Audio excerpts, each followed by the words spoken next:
Hello everyone, welcome to Team WS channel, and in this short video we are going to discuss about a very common issue that check your charger connection in Samsung Galaxy devices.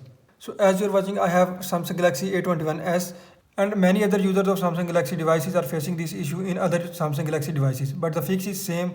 So you can follow this method if you have any other device like Samsung A31 or 21 or any other device. So without wasting time, let's start our video.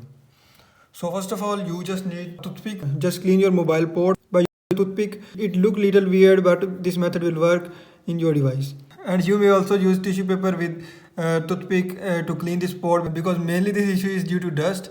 And after cleaning, if still you are facing this issue, then you need to change your data cable. But there are very high chances that your mobile charge without changing data cable and just by cleaning your port. So that's all for this video, and if you like this video, just hit like button, and also don't forget to subscribe Team WS channel for more videos. Thank you for watching.